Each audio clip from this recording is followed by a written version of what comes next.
November 11th, 1918. Everyone celebrated the armistice in the Times Squares of the world.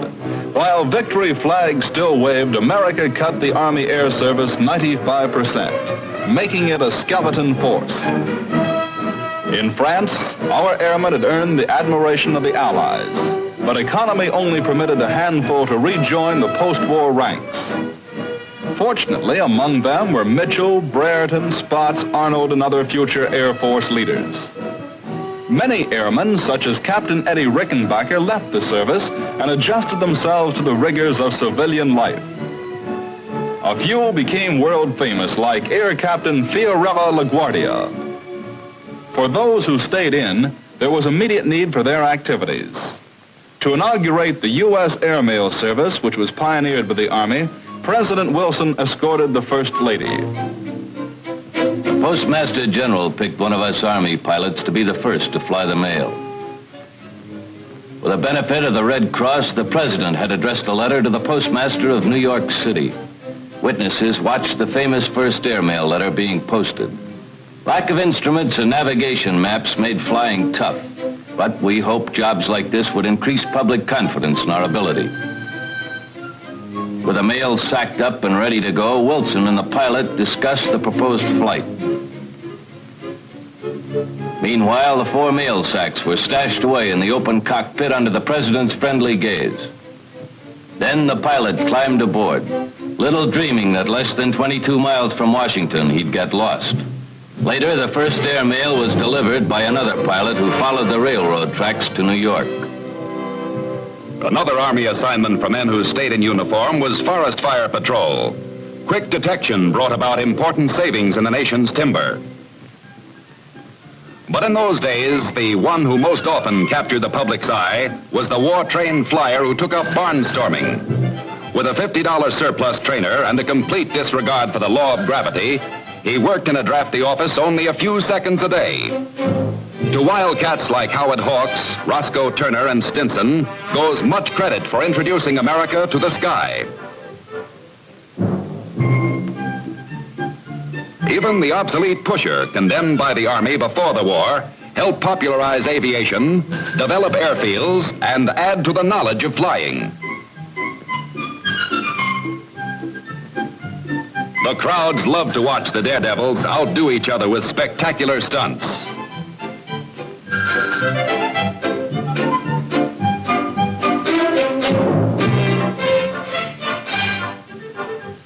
The steady-flying, easy-to-handle Jenny, standard Army trainer, was the barnstormer's favorite perch.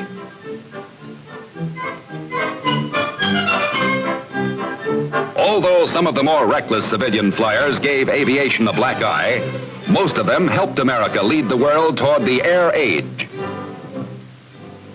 Wherever there was business enough, the gypsy flyer settled down. He bought a bigger plane, rented a larger cow pasture, and often gave free rides, especially to the ladies. Rides with every modern convenience.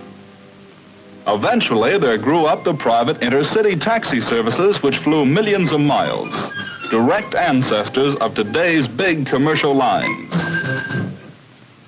After the war, Congress set up the Air Service as a permanent combat element and permitted training to start again. We studied aerial photography. As the eyes of the Army, one of the Air Service's primary missions was reconnaissance. The main tool was a high-speed aerial camera. After the pictures were taken, the glass plates were developed. Then a lab man made contact prints. Finally, these overlapping pictures were cut up and pasted down as a mosaic. Some of us were briefed for our first mission, strafing maneuvers. This strafing mission was against ground troops armed with anti-aircraft. With the help of the ground crews, we started the takeoffs. Still based on wartime practices, the training program was in 3 parts: primary, basic, advanced. In advanced, we specialized in bombardment, observation, pursuit, or attack. When they heard our engines roar, the troops ran for cover. Flying through their anti-aircraft fire, we strafed the enemy. A mule-drawn ack-ack blazed away.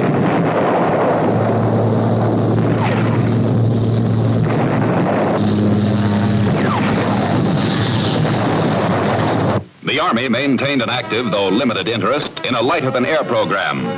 At a school in Scottsfield, Illinois, men trained for work with free as well as semi-rigid balloons. AEF success with observation blimps inspired Army interest in non-rigid and semi-rigid airships for 20 years into the future. Air Service Chief General Charles Menaher took pride in showing flight training to General Reed, Commandant, 5th Army Corps.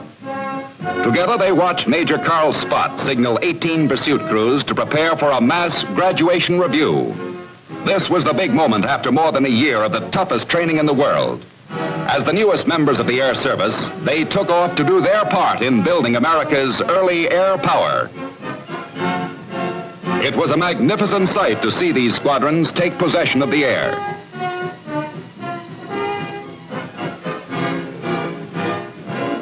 Flying safety was a constant goal, and development of a life-saving parachute which the early birds could trust was high on the list of equipment being researched.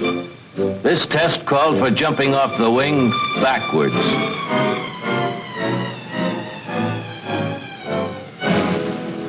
Another method was having the slipstream open the chute and yank a man off the wing. Although parachutes had been offered by the Service of Supply for some time, our men didn't use them. To prove that the equipment worked, many of the test jumps were made by the inventors themselves. Despite budget setbacks, the Air Service continued to make aviation history with record-breaking flights. Lieutenants Kelly and McCready won congratulations from the Dean of all flyers, Orville Wright, for setting several duration and distance records in the famous T-2, a hot ship. For the first non-stop coast-to-coast flight, the Air Service modified a giant commercial transport with special tanks in the wings.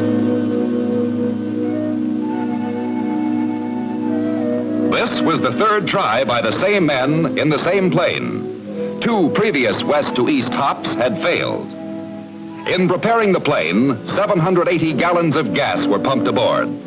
By flying from east to west, they hoped to use up most of the gas load before climbing the Rockies. This was not a stunt. John McCready and Oakley Kelly were part of a larger Army program to develop better planes, engines, and navigation, and to advance flying techniques. As the prop was spun, history took note of May 2nd, 1923 as a memorable day. One of the tensest moments was the takeoff. Would the monoplane, now weighing 10,000 pounds, clear the Curtiss hangars at the far end of the field? It did.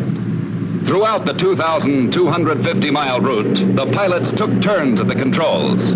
Average speed, 94 miles an hour. Less than 27 hours later, the T-2 arrived over Rockwell Field, San Diego. After spanning a continent, the huge plane and its 2-man crew settled down to Earth. And the single Liberty engine now taxied the T-2 on California soil toward the excited crowds. By covering the greatest distance ever made in a single cross-country flight, Kelly and McCready proved that eventually, in a national emergency, troops could be transported from one coast to another in little more than a day. In the early 20s, chief proponent for the value of air power was Brigadier General Mitchell. Since his return from France, he had insisted that an airplane could sink any surface ship. And when he argued that 1/2 the cost of a single new battle wagon could supply the planes to make the warship obsolete, Congress insisted he get the chance to prove it. For the tests, Billy Mitchell hastily assembled a force including some Navy flyers which he trained at Langley Field, Virginia. He taught them the same bombing techniques which he had learned in World War I. Engines were started, and the 1st Provisional Air Brigade took off for a mission which was to test the future of military aviation. Fast pursuits and heavy bombers, accompanied by auxiliary planes with cameras and observers, headed for the latest target, a U.S. battleship. By new tests conducted on the obsolete Alabama, Mitchell tried to clinch his claims. Through the use of phosphorus bombs, he demonstrated the fine art of precision bombing.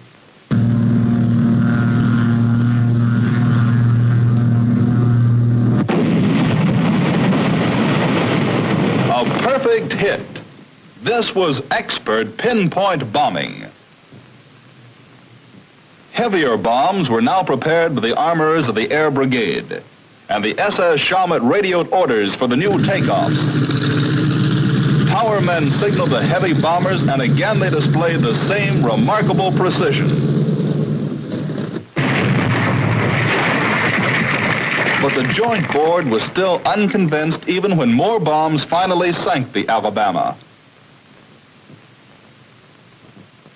2 years later, Billy Mitchell and his men prepared for a new series of battleship bombing tests, this time against the obsolete battle wagons, New Jersey and Virginia. On the deck of the Sam Michiel were General Pershing, Admiral Shoemaker, Assistant Secretary of War Davis, and the new Air Chief, General Patrick. The 1923 tests attracted even more widespread public and official attention.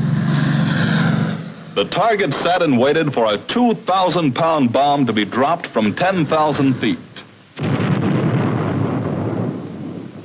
The Air Service was learning that a near miss was the body blow that weakened the hull, setting up a target for the knockout punch. Mitchell's Air Brigade was becoming more and more expert and could lay those eggs anywhere.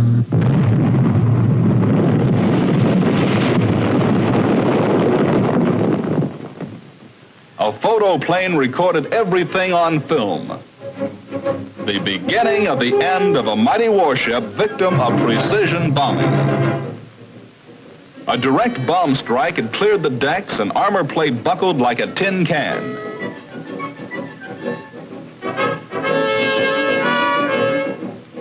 By showing her keel, the Virginia proves she's had enough. And she's on her way to join the other test victims, German sub U-117, destroyer G-102, light cruiser Frankfurt, and battleship Ostfriesland, as well as U.S. battleships Alabama and New Jersey. Air power versus sea power. The tests were a brilliant success, even if many years were to go by before their significance was fully appreciated.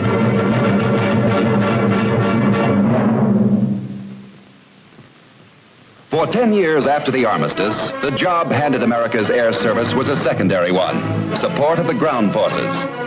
Although later chapters in the Air Force story show the growth of the nation's air arm was inevitable, skeptics persisted in trying to stop progress.